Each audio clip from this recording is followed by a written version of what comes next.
I'm going to talk about coding like a chef.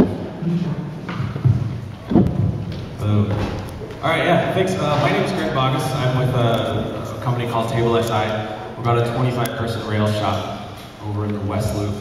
And today I just wanted to talk about how I've come back just recently to programming now as a full-time developer. About 4 months ago I started.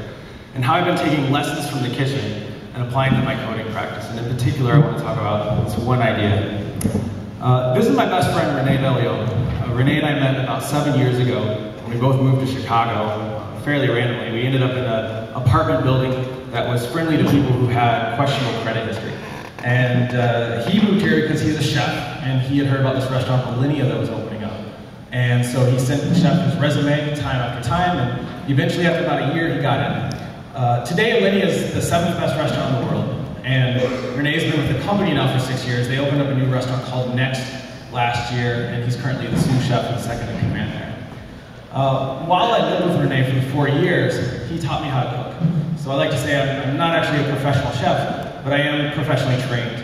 And when I came back to programming, I started trying to figure out how do I get really good at programming? What does it mean to be a professional developer? And I looked to Renee because he's one of the few people I know that's truly world-class at what he does. And this connection might not really be obvious between the kitchen and coding, but we talk a lot about programmers being craftsmen. And I'd argue that chefs are great craftsmen. And we probably have more in common with them than we do with other people who work in offices, like say an accountant, because at the end of the day, we're creators.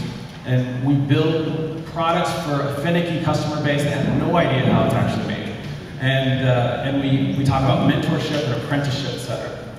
So I want to talk about this idea of working clean. It's been the most important thing I've adopted from the kitchen.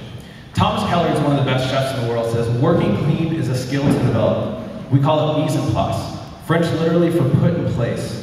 When I peel an onion, I get rid of all the onion skins before slicing it. When you finish a pot, wash it. Being organized is the first and most important part of cooking. In order to be organized and do what you need to do, first you need to know what is it I'm trying to do. Before Renee leaves the kitchen every night, he makes a prep list. So that he can come in the next day and just start right on it and just start crossing things off the list without dilly-dallying around. I've tried every sort of way of getting organized, and just actually writing out a list is the best way I can do it. Now, if I'm not careful, by about the middle of the day, my desktop can look like this. And every file that I've touched throughout the day is still open. I got my file getter open over here, even though I don't need it. I got this random dot going in the background. My emails here is just begging for attention. And what I've been trying to do is to take this idea of taking the onion skins off and throwing them away when you're done, cleaning up, resetting after each task. So when I'm on my game, this is what my desktop looks like. And I got my tests on my left, my code on my right. We're a consulting company, so we have to track our hours. I have my clock here, so they're always current. I keep my browser on my monitor window below, and I only open it if I need it. And when I'm done with each task, I just Control W all the way down and reset and figure out what I need for the next one. The next thing I've been trying to do is just drill the basic techniques, get really good at the simple things. If you guys cook at home, throw away all the knives you have and go take 60 bucks, buy a knife like this, and you can do anything you want with it. You just need very simple tools. So when I first started learning to cook, I just didn't even worry about applying heat, and I just practiced chopping. And I didn't try to go faster, I tried to do it right. I just tried to get the technique down. And Renee said, if you get the technique right, over time you'll just get faster. And one day you'll just realize, hey, I'm going really fast, I'm doing this really well. So I just used to come home and just chop potatoes for 2 hours. I buy a 5-pound bag for $3. I've been trying to do the same thing with the tools that we use. I would argue that our shell and our text editor are the closest things that we have in knives. They're very simple tools that we use for just about every task.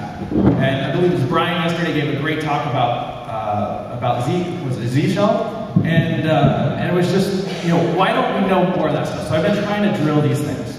And then once I get the simple techniques down, I get really good at them, you can start building complex things. This is a dish that Renee made for us for our wedding.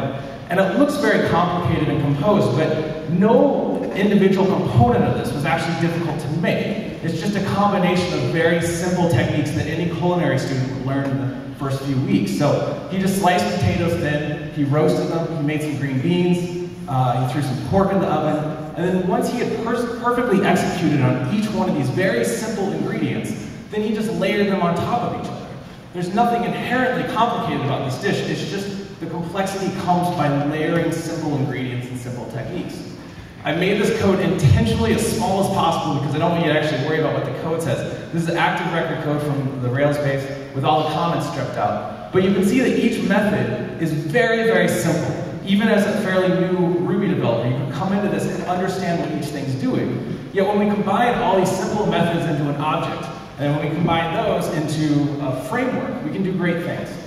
I encourage you guys to check out this book called The Clean Coder. It talks a lot about this, and I'll just leave you this quote. It says, "Professionals do not succumb to the temptation to create mess in order to move quickly.